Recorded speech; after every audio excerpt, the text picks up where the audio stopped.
Olá, eu sou João Vitor Xavier e o CNN Esportes S.A. está no ar. Toda semana um entrevistado para falar do mundo dos esportes e do mundo dos negócios. Hoje eu recebo o Gustavo Verginelli, CEO da Sporteca, que segundo ele mesmo é uma fábrica de startups para o esporte e também para o entretenimento. Obrigado pela presença. Oi, João, tudo bem? Obrigado você pelo convite. Prazer estar aqui para falar para você e para os espectadores. Vamos conhecer então um pouquinho mais dessa fábrica voltada para atrair a atenção do público e gerar dinheiro, engajamento, visibilidade no mundo do esporte. Vamos lá. O mundo do esporte cada vez mais se encontra com o do entretenimento, principalmente quando o assunto é chegar a mais pessoas e fidelizar os torcedores. E é pensando nisso que a Sporteca busca impactar o mundo dos esportes e dos negócios usando a tecnologia. A empresa é uma fábrica de startups voltada para o esporte, que constrói negócios pautados na tecnologia e na análise de dados, trabalhando com gigantes brasileiros e também do exterior. Gustavo Verginelli, CEO da Sporteca, é o convidado do CNN Esportes S.A. e vai contar como o futebol está inovando para atrair cada vez mais apaixonados. De maneira simples para quem está em casa acompanhando, o que é a Sporteca? Sporteca é uma fábrica de startup, como você mesmo disse, para esporte e entretenimento. A gente fundou a Sporteca há 6 anos com uma missão bem clara: criar a tecnologia para pavimentar a transformação que estava por vir para a indústria do esporte e entretenimento. A gente já tinha uma convicção muito grande de que a indústria ia se revolucionar, como de fato está se revolucionando, por questões legais, por questões tecnológicas, por questões comportamentais. E a gente queria pavimentar essa transformação e participar disso com tecnologia. Então a gente construiu uma empresa que faz empresas de tecnologia. Hoje a Sporteca tem 7 empresas que trabalham para várias instituições esportivas do Brasil, de fora do Brasil, exatamente dentro dessa linha de transformação e upside de valor para as empresas através da inovação. Como nós vimos no vídeo de abertura, vocês hoje já trabalham para grandes equipes e grandes marcas do futebol mundial. Queria que você contasse um pouquinho de cada uma dessas experiências práticas de como a tecnologia está entrando no futebol e transformando a realidade do esporte. Perfeito.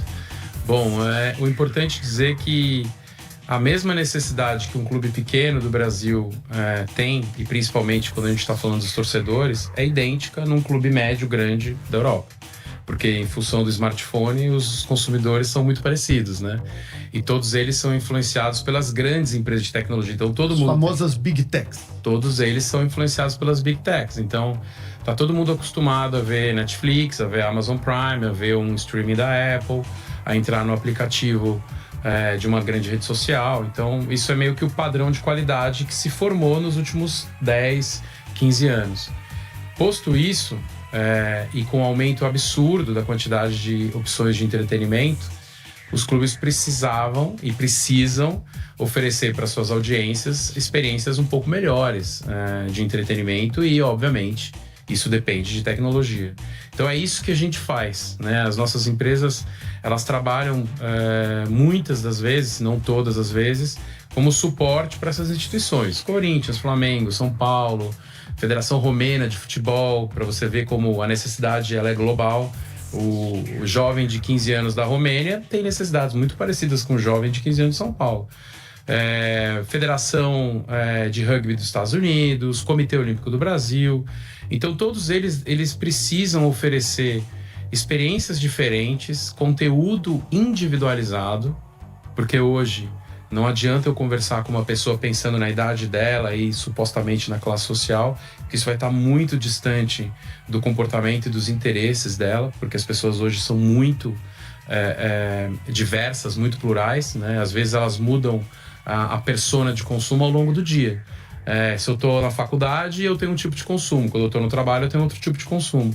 E para os clubes conseguirem fazer isso, e para as instituições conseguirem fazer isso, precisa ter informação. Para ter informação, precisa ter relacionamento direto que você controla, ainda mais por causa da LGPD aqui no Brasil, né? E que na Europa se chama GDPR, que é mais ou menos a mesma coisa.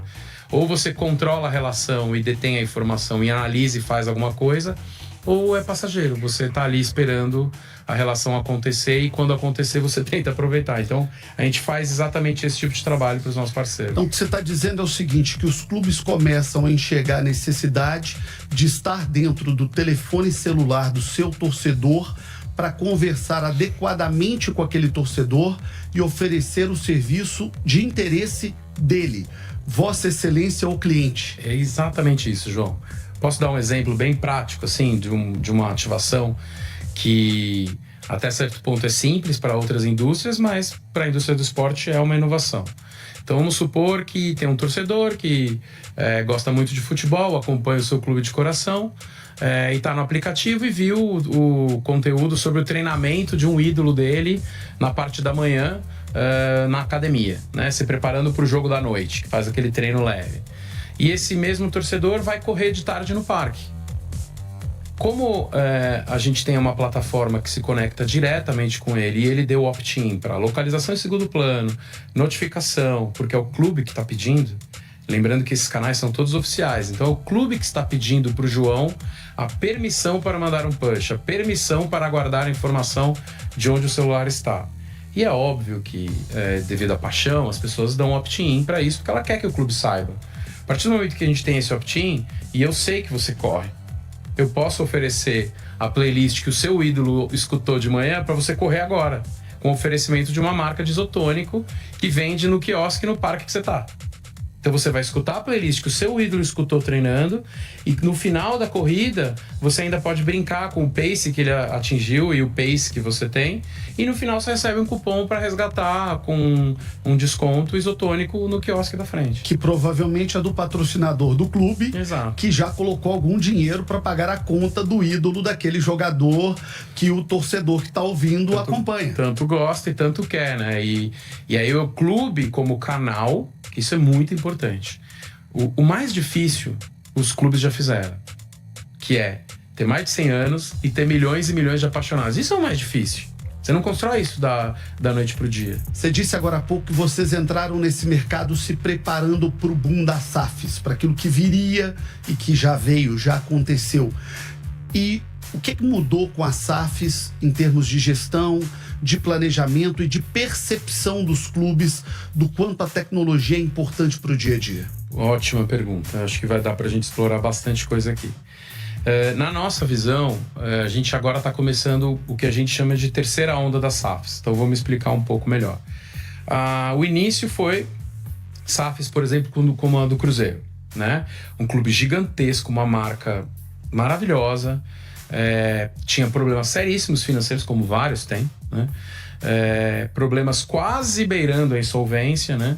O clube indo para o terceiro ano seguido de Série B, não conseguindo voltar, e aí você fala, poxa vida, uma marca dessa não voltar para a Série A e as dívidas vão aumentando e tudo mais, e de repente chega o Ronaldo, um mecenas, enfim, um investidor, vai lá, bota um caminhão de dinheiro pela dívida, começa a fazer uma governança um pouco mais profissional e as coisas voltam para um patamar parecido, né? Eu não acho que o Cruzeiro voltou para onde ele já esteve, mas tá no caminho. Não voltou para onde já esteve, mas saiu de onde estava, o que é mais importante. Exatamente. Né? Então a primeira onda foram as SAFs da salvação. Da salvação. Assim. Perfeito. As SAFs da salvação. A segunda onda que a gente identificou são os grupos que estão vindo para o Brasil. Então é um City comprando o Bahia, é a Eagle vindo para cima do Botafogo, que ambos fecharam. No caso, a 777, que veio para o Vasco, acabou que ainda não deu certo, enfim, tá um imbróglio ainda. Jurídico, né? Jurídico, pode ser que aconteça ou não, acho que não. E vários investidores de grupos vindo para cá, porque se você for parar para pensar, os clubes estão na Black Friday. Né? Porque pensa um investidor europeu com euro. Vai chegar aqui um clube que está sem ar, sem oxigênio, né? Mas que é uma marca milionária, que é uma marca com milhões e milhões de consumidores que fazem o que for necessário para ajudar o clube. Mas o clube, entre aspas, está muito barato. Então esses grupos estão vindo para cá. O clube está em Black Friday é uma frase maravilhosa, né? Eu acho que define bem a realidade de uma parte importante do futebol brasileiro. É verdade. E se a gente não abrir o olho, isso vai ter um impacto grande em algo que é muito, muito relevante para a cultura para a sociedade e para o que o brasileiro entende como nação, que o futebol é, né? Acho que essa frase é do Milton Neves, mas eu concordo muito. Se não for, depois eu descubro de quem é. Mas eu ouvi ele falando que das coisas menos importantes, o futebol é a mais importante, né? Então, se a gente não abrir o olho, daqui a pouco as grandes marcas são todas de conglomerados internacionais, em que este clube, às vezes, ele tem um papel dentro do conglomerado. Ou você acha que o Bahia é o mais importante para o Grupo City? É o Manchester City, né? Então, eu acho que o importante dessa segunda onda, eu não sou contra ela, mas a gente tem que ficar atento, né? Porque senão daqui a pouco todas as grandes marcas que estão em problemas financeiros passarão a ser propriedade de conglomerados de fora do Brasil. E aí a gente perde o controle do que vai ser feito daqui 10, 15 anos, né? Porque se eles são parte de um projeto maior, talvez em algum momento eles precisem se sacrificar para esse projeto maior. Aí vai pedir para o torcedor entender esse sacrifício. Então, acho que esse é um ponto que a gente não pode negligenciar. E o que seria essa terceira onda das SAFs que vocês estão qualificando? Essa é onde a gente está mais de olho, né? A terceira onda, da forma como a gente vê, são SAFs de clubes pequenos e médios que precisam de agilidade, precisam de governança, precisam de inovação, precisam de mais receita.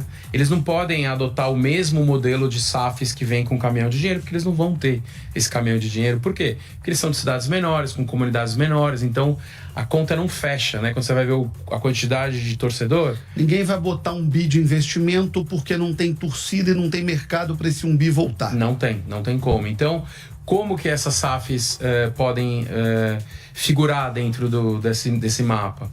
Elas têm que ser mais ágeis, elas têm que ser mais inovadoras, elas têm que gerar receita, que hoje elas não têm.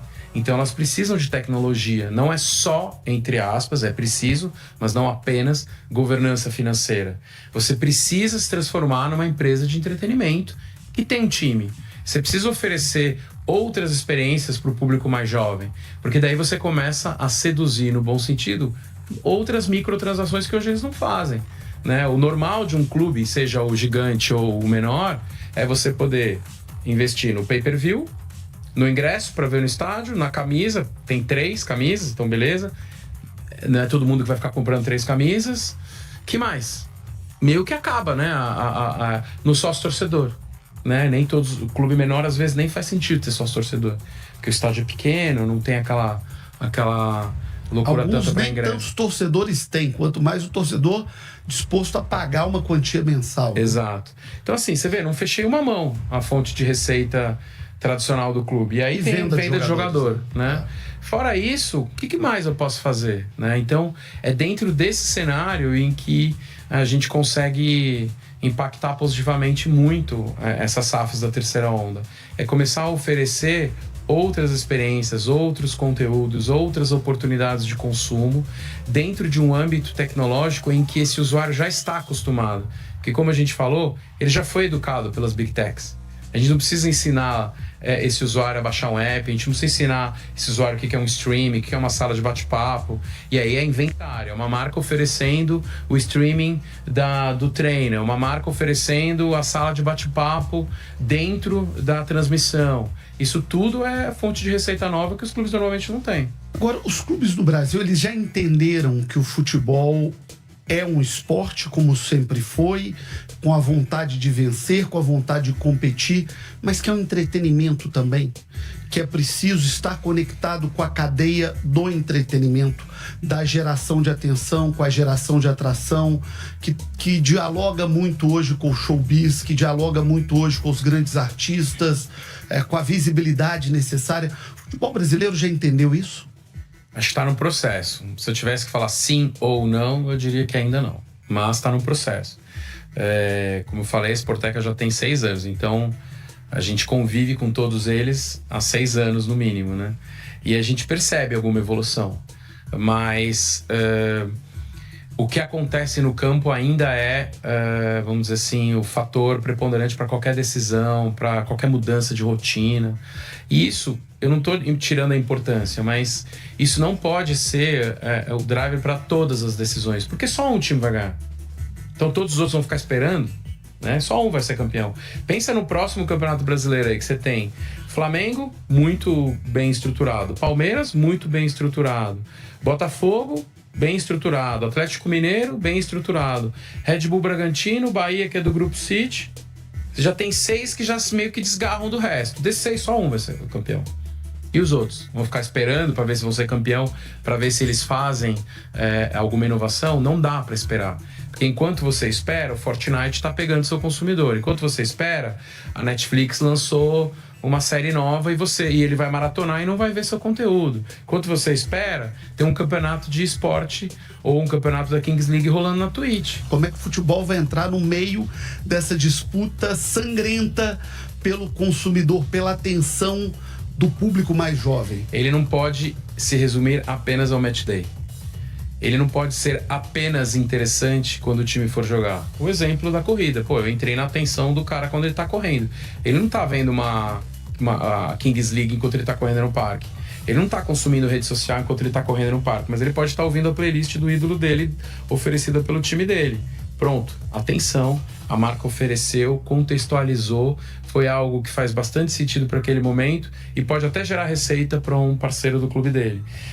O Match Day é importante, mas tem que ter conteúdo periférico, né? Então, a gente sempre brinca lá, o seu clube, ele não é só o jogo de hoje, ele é o jogo de hoje, ele é todos os jogos que ainda não vieram, todos os jogos que já foram, as derrotas, as vitórias, os jogadores que já jogaram, os ídolos que já se foram.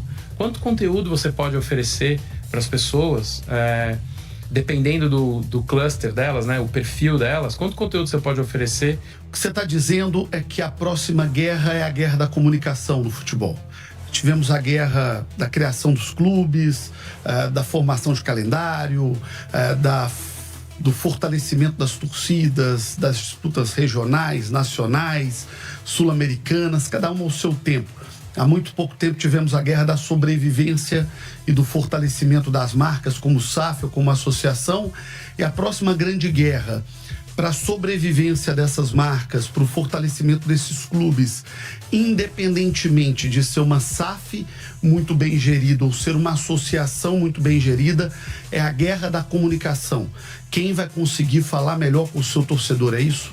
Sendo que essa guerra não é travada dentro da indústria do futebol, ela é travada com as outras opções de entretenimento, né? Então, essa é a guerra que os clubes já estão travando, né? Talvez a maioria ainda não tenha percebido, mas já estão travando e vai ficar cada vez mais latente. Vou dar um exemplo, tá? Eu acho que é o relatório que a Netflix soltou em 2022. Se não for 22, é 21. A Netflix, empresa de streaming, produtora de conteúdo, líder global de inovação, enfim.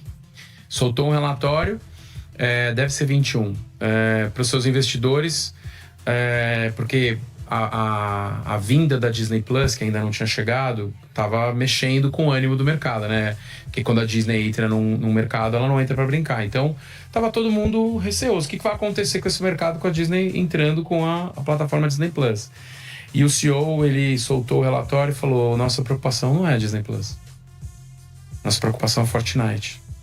Porque Disney Plus, eu tenho as mesmas armas para brigar, né? Então, o meu conteúdo às vezes vai ser melhor, às vezes o dele vai ser melhor, mas se o hábito de consumo de streaming estiver estabelecido, tá todo mundo bem.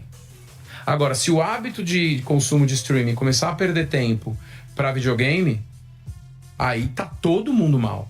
É a mesma coisa no futebol. Se o hábito de consumo de futebol, seja conteúdo, seja prática, seja jogo, não importa o que for, se isso continuar estabelecido e evoluir, beleza, não vai ter problema para dividir os torcedores, porque como eu falei, os torcedores já têm o caminho deles. A paixão às vezes vem até de berço. Né? Exato, já vem como herança, né?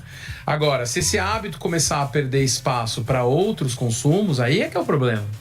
Porque isso hoje vem de todos os lugares e de empresas e indústrias muito mais maduras do ponto de vista de tecnologia. Por que aqui no Brasil os técnicos são tão ásperos em entrevistas coletivas? Os jogadores, eles interagem tão pouco? Falta também aos profissionais do esporte esse entendimento de que eles são uma parte desse ecossistema, que para eles ganharem salários de 1 milhão, de 1,5 milhão, de 2, de 5 milhões, eles também têm que contribuir com essa indústria, o que a gente vê de maneira muito comum, muito natural no ecossistema americano, por exemplo. Costumo brincar que às vezes é mais fácil você falar com o LeBron James do que com o jogador reserva de um time da Série B do Campeonato Brasileiro.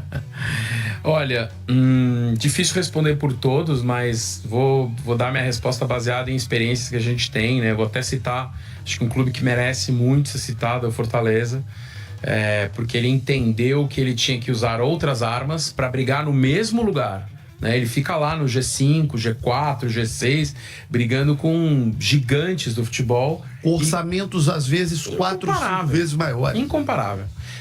Então a gente faz um trabalho muito legal no Fortaleza, mas eu me lembro bem no começo, você vê o Rogério Ceni ainda era o treinador do Fortaleza, e o Marcelo Paz, que é o atual CEO da SAF, era o presidente. Eu me lembro, né, vou confidenciar, acho que não tem nenhuma informação complicada e delicada de confidencial. passar. Mas eu vou confidenciar uma reunião que a gente fez, estava numa conversa com o Rogério Ceni, e a gente estava apresentando a lógica de entretenimento pro Leão, né? Que é como eles se chamam lá, o Fortaleza, né? Falei, olha, algumas vezes a gente vai precisar combinar com a agenda dos treinamentos conteúdos específicos, diferentes daqueles que eles já estão habituados a fazer para a imprensa. Porque esse é pro Fortaleza. Eu não sou imprensa, sou Fortaleza. Eu sou responsável pela plataforma de tecnologia e relacionamento Fortaleza, eu não sou imprensa. Então eu não posso estar brigando ali no meio da imprensa para pegar 1 minuto. Eu preciso de um tempo especial para mim, onde não vai ter mais ninguém, onde eu vou produzir para o torcedor do Fortaleza um conteúdo que ele não vê em lugar nenhum, onde eu vou ter você falando sobre música. Eu não vou perguntar para você se vai ser 4-3-3, 4-3, eu não vou perguntar nada disso. Vou perguntar, eu sei que você gosta de rock, vamos fazer uma brincadeira para a Batalha das Bandas no gosto do Rogério Ceni, ou Batalha das Bandas no gosto do Pikachu. E a gente vai precisar muito da sua ajuda. Daí ele falou assim, eu vou falar a frase que o Rogério Ceni disse: isso vai trazer receita pro Fortaleza? Eu falei, vai. Ele, então a gente vai dar um jeito. Então eu acho que tudo é diálogo, entendeu? Eu acho que tudo depende muito também da cadeia. Eu sei que os técnicos e os jogadores, eles são muito cobrados, né? Eles são muito cobrados pelo resultado. Conforme você vai chegando em clubes ainda maiores, essa cobrança beira o absurdo, né? Dele ter problema de ir na padaria, porque perdeu um clássico no domingo. Então eles estão sempre naquele modo, né, de defesa, né? Eu acho que a indústria como um todo precisa pensar que aquilo é uma diversão, que aquilo é entretenimento, e que quando não ganha é chato, mas tudo bem, acontece, vamos batalhar para na próxima a gente tentar ganhar. E eu acho que é por isso que eles estão sempre no modo de defesa. E o Fortaleza, ele consegue quebrar um pouco isso. A própria torcida é muito mais bem-humorada, eles brincam, o mosaico é maravilhoso, é uma coisa mais assim, lúdica e bem menos bélica, né? Que quando, acho que aqui mais pro eixo Rio-São Paulo, às vezes o jogo parece meio bélico, e se for parar pra pensar, o futebol foi feito para as pessoas se divertirem, né? Muito bem, tá na hora do Giro SA, as notícias do mundo dos esportes e do mundo dos negócios, no oferecimento de Gerdau, onde o futuro se molda. Vamos lá.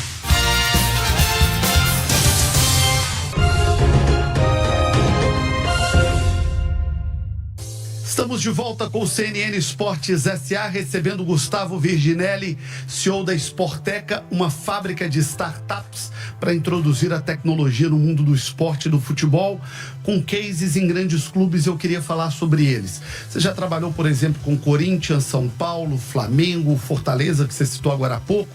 O que você fez desses clubes? Queria trazer para o mundo prático. Corinthians, por exemplo, como é que a tecnologia entrou no Timão e como é que isso ajudou o Timão a botar mais dinheiro no caixa? Corinthians, Flamengo e São Paulo, a gente trabalha bastante a parte de fan engagement, né? Então, a plataforma de contato direto e diário com os torcedores. No caso do Corinthians, a gente também é responsável pelo ticketing, a venda do ingresso, pela venda do sócio-torcedor, que é o fiel torcedor. E tudo isso dentro de uma lógica de gamificação. Então, vou me explicar melhor. Se o corintiano entra todos os dias no app, ele ganha moedas. Se ele responde uma pesquisa, ele ganha moedas. Se ele responde um quiz e acerta, ele ganha moedas. Com essas moedas, depois ele consegue resgatar algumas coisas que muitas vezes o dinheiro não compra.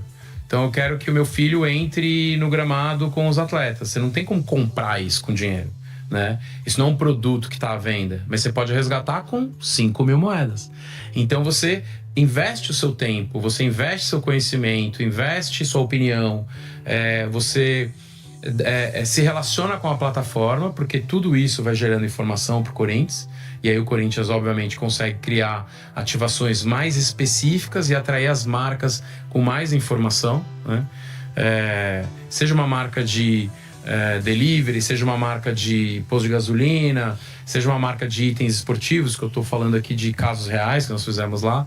Quanto mais informação você tem do torcedor, mais a marca se sente confiante para fazer, né? E antes dessas plataformas, o clube tinha pouquíssima informação. O Gustavo, o que você está fazendo é o seguinte: você está pegando essa paixão do torcedor pelo clube e sendo uma ponte, um atalho para facilitar a vida de quem investe, de quem bota dinheiro nesse clube. É isso mesmo. Ou seja, como uma empresa de cerveja vai vender cerveja para o corintiano, como uma empresa de telefone celular ou de aparelhos eletrônicos vai vender para o flamenguista. Porque talvez para essa empresa ele não conte tudo para a vida dele, mas para o clube de futebol, que é a parte das mais importantes da vida dele, ele está disponível para falar. É exatamente isso, sendo que, em caso de todos os nossos clientes, a gente controla, eu acho que o exemplo da cerveja é muito bom, a gente controla a idade, por exemplo, do usuário. Então eu não vou oferecer cerveja se ele não for maior. E no caso de cerveja, muitas vezes, a gente ainda tem que respeitar alguns horários, respeitar algumas lógicas de campanha. A gente consegue controlar tudo isso, né, através da tecnologia. E, obviamente, a gente consegue também o que a gente chama de lookalike, né? Então, o que é uma estratégia de lookalike? Então, pensa que aqui eu tenho milhões na plataforma do Corinthians, que são, obviamente, eles são super engajados, tanto que eles já baixaram, usam direto. A gente entende muito bem sobre esses torcedores, beleza? Eu crio lá 20 grupos diferentes de torcedores, vou dar um exemplo. Isso tudo é real, tá? Torcedor do Corinthians que não mora em São Paulo, mas que vem em todos os jogos do Corinthians na Neoquímica Arena quando é no fim de semana. Então isso é uma oportunidade de consumo. Ele vem de fora, ele vem pra cá com a família, ele precisa almoçar, ele precisa abastecer o carro, ele tem o sem parar, que ele precisa pagar o pedágio. Olha a quantidade de jornadas de consumo que a gente pode oferecer para ele. Os clubes já usam isso hoje? Eles já conseguem faturar com isso hoje? Já, os nossos sim. E aí esse é um grupo, você tem outros 19. Eu vou oferecer a mesma coisa para os 20? Não faz sentido. Se esse cara tá vindo de fora, ele precisa de uma coisa. Tem um outro que mora perto da Neoquímica Arena, ele precisa de outra coisa. Tem outro que mora em São Paulo, mas que só vai em jogo durante a semana. Porque fim de semana ele viaja, só que ele mora longe. Então eu vou oferecer um 99, vou oferecer um Uber para ele. O que eu vou oferecer? Esse tipo de pensamento que a gente dupla com as áreas de marketing dos clubes. Pensando pelo outro lado, o torcedor se mostra aberto a isso? Muito quando aberto. O clube bate na porta dele e fala assim: olha, você tá na Anhanguera, você tá vindo do interior de São Paulo para assistir um jogo, pare no posto tal, no quilômetro tal, e você, torcedor do Corinthians, vai ter um desconto de 15%. O torcedor, ele gosta disso, ele se sente invadido, ele se sente contemplado. Qual é a percepção do cliente? Bom, primeiro, pra gente oferecer qualquer coisa pra ele, tem que ter topado, né? Então, antes da gente oferecer, ele já tem que ter topado. E ele, a qualquer momento, pode falar: não quero mais, né? Então, nunca chega nada de surpresa, assim, uma notificação que ele não estava esperando. Mas eu costumo brincar lá no trabalho, lá em casa, assim: eu amo meus filhos, minha filha e meu filho. Mas se eu estiver vendo alguma coisa na TV ao vivo, super importante, eles passarem na frente, eu vou falar: né? Com licença. Tá na frente, né? O pênalti, aparece minha filha e meu filho ali na hora do pênalti, eu vou falar: pera aí, né? Eu acho que a lógica das marcas com o torcedor na plataforma oficial do clube é a mesma. Você tem que compor. Você não é protagonista ali. O protagonista é o clube e o torcedor. Então você não pode estar na frente da TV na hora do pênalti, mas você tem que estar ao redor, oferecendo informações, por exemplo, se o pênalti é contra o seu time, qual é o retrospecto daquele jogador? E aí você coloca ao redor, e aí você vai ver aonde que ele bateu mais, aonde que ele bateu menos, aonde que ele erra, e uma marca oferecendo. Você não pode estar na frente, né? Então eu brinco muito com isso. A marca ela não pode nunca limitar nenhuma forma de consumo do fã com o seu clube. Ela, na verdade, tem que potencializar, ampliar, e sempre de forma coadjuvante, nunca protagonista. O protagonismo é clube e torcedor. Então, se eu ofereço conveniência, se eu ofereço desconto, se eu ofereço uma informação extra que você não tinha, se eu amplio a experiência, legal. Mas eu não posso estar na frente de algo que você quer fazer. Como é que a inteligência artificial vai entrar no futebol? Qual que é o futuro do futebol, do consumo, da relação comercial clube-torcedor com o advento da inteligência artificial, que, dizem os especialistas, criará quase que um novo mundo em poucos anos? Eu acho que sim, um novo mundo é muito genérico, né? Muito amplo essa expressão, com certeza vai impactar muito. Mas eu acho que o futebol ele vai ter e tudo que envolve paixão vai ter um lugar especial dentro da vida das pessoas, porque paixão artificial é sem graça, né? Então eu acho que isso na verdade vem para somar e para impulsionar ainda mais. Então, falando sobre análise de jogador, AI vai poder fazer, já faz, né? Já faz análise de vídeo, extrai estatísticas iniciais, já tabula e te manda. Então você não precisa ter olheiro em tudo que é lugar. Você pode ter vídeo de todos os jogadores em competição e o AI está analisando todos esses vídeos, tabulando as estatísticas dos jogadores, e aí vem uma lista para você com a comparação dos índices que você já tinha dito que queria ver antes. Legal. Eles viram lá 10 mil atletas que jogam nos streamings que o YouTube está mostrando. Dos 10 mil, eles selecionaram 50. Esses 50 tem a ver com o que vocês querem. Agora vão lá ver esses 50. Então isso é captação de jogador, por exemplo. Captação de jogador. No caso de fã, lembra que eu falei que a gente separou 20 personas de corintianos? AI vai separar 1000. Cada uma com a sua relevância estatística, mas ela vai separar 1000. Por quê? Porque o trabalho para ela fazer 20 ou para ela fazer 1000 é o mesmo. O trabalho pra gente sem AI fazer 20 é para fazer 1000 é impossível. Você tem que fazer análise e não dá. Então, hoje a gente já usa agentes de conversação duplando com a nossa equipe de BI, exatamente para potencializar, né? Então, teses que você quer antes de ir pesquisar, você quer testar se essa tese faz sentido, você conversa com um agente conversacional. E isso volta para o clube como? Mais engajamento, mais oportunidade de receita, mais oferta e mais conhecimento. Né? Exatamente. E qual a importância da liga de fato sair da teoria e ir para a prática? Porque quem tem 2 ligas não tem nenhuma, como é o caso do Brasil, para que isso tudo possa se tornar um produto ainda maior, um produto mais forte, um produto que de fato engaje o torcedor e que a gente tenha um negócio no Brasil que fature muito mais.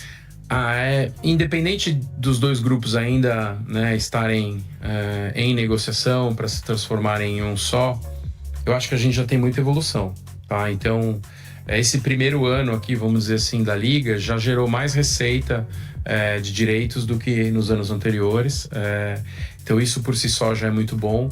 A regra de distribuição foi diferente do que sempre foi. Então, também isso é muito bom. Eu acho que em algum momento eles vão se acertar e vai virar um grupo só. E isso vai ser muito importante para o futebol brasileiro, principalmente para a gente passar a ser visto em outros países, que é uma fronteira que o Brasil precisa superar. A gente precisa ser visto em outros países, né? A nossa liga, ela é muito interessante. Ela, na minha humilde opinião, ela é muito mais interessante do que a Liga da França, do que a Bundesliga da Alemanha. Porque lá o resultado é previsível, né? Eu falei sobre a palestra que eu fui do CEO da Everton. No mesmo evento em Nova York estava o CEO da Bundesliga. E ele brincou assim, eu sou CEO da liga com os melhores campos, com a melhor taxa de ocupação das arenas, com os clubes com o melhor fair play financeiro, e que o Bayern de Munique no final o Bayern ganha. Né? E no final o Bayern ganha. E aí ele fala, o meu papel é fazer o Bayern não ganhar? Não, o meu papel é fazer os outros chegarem próximo. Mas é muito difícil. E aqui a gente tem esse cenário por si só, né? Óbvio, hoje Flamengo e Palmeiras estão muito na frente, mas é uma coisa de 5, 6 anos. Mas a história mostra que também tem um certo ciclo, né? O São Paulo já foi tricampeão brasileiro e isso nunca mais aconteceu. Bicampeão mundial consecutivo, né? Então, acho que assim, a Liga ela vai ter um papel fundamental para aumentar o bolo, para todo mundo poder repartir um mercado maior.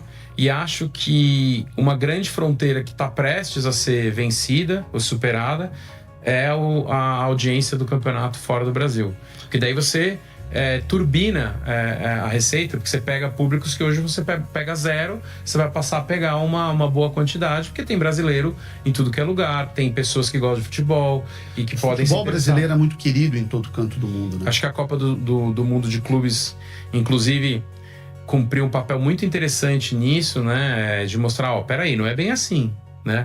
Existem os superclubes? Óbvio. Existem os superclubes, né? Barça, Real... Mas existe um futebol abaixo da linha do Equador. E esse futebol consegue brigar, cada um com a sua estratégia, mas ele consegue brigar com os clubes que não são os superclubes, né? Bom, o Paris Saint-Germain, que em tese é um superclube, e o Botafogo conseguiu vencer. Isso é incrível para entretenimento, porque você tira a obviedade de um evento ao vivo. Que se ele é óbvio, né? Então para que eu vou ver, né? Gustavo, para a gente fechar, como é que vocês enxergam o futuro da distribuição do esporte? Nós viemos de um país que se acostumou a assistir o futebol na Globo. Durante muitos anos, a Globo foi a detentora quase que absoluta, dividia um pouquinho ali com a Band, num período em que a Globo tinha uma participação muito grande, a Band tinha um pedaço, em especial em outros esportes olímpicos, mas com uma hegemonia muito grande da Globo, que construiu o jeito brasileiro de ver futebol. E hoje a gente assiste uma pulverização enorme, além dos canais Globo, temos outras plataformas como Disney, a Netflix entrando pro esporte, os canais de streaming, o Cazé, que é um fenômeno, né, que tem atraído audiências muito grandes. Então tá todo mundo beliscando um pouquinho desse grande negócio chamado futebol. Como é que vocês enxergam o futuro da distribuição desse conteúdo? Primeiro, eu acho que é saudável essa distribuição um pouco mais pulverizada, exatamente para que a negociação seja mais flexível, né? Então, se tem um lado da mesa com muito poder, é difícil você conseguir negociar, né? Que é o que sempre aconteceu. Por outro lado, a Globo fez um papel incrível pro futebol brasileiro, ela colocou o nível de qualidade. A gente é acostumado a consumir futebol de um jeito que é state of art da coisa, assim, sabe? Então, acho que ela colocou a barra lá em cima, né? O jeito Globo de transmitir. Mas o mundo hoje é muito plural, né? E existe espaço para várias formas de transmissão e de comunicação. Então, existe espaço para várias empresas diferentes distribuírem. E isso aumenta o bolo. Isso faz com que a negociação seja melhor para todos os clubes. E isso, a tendência é se consolidar dessa forma. Eu não acho que vai ficar tão pulverizado assim por muito tempo, mas a gente vai ter o grande player do YouTube, a gente vai ter o grande player do streaming, e a gente vai ter o grande player da TV aberta, 1 ou 2, e um grande player da TV fechada. Por si só, isso já vai ser muito mais do que a gente esteve sempre acostumado, né?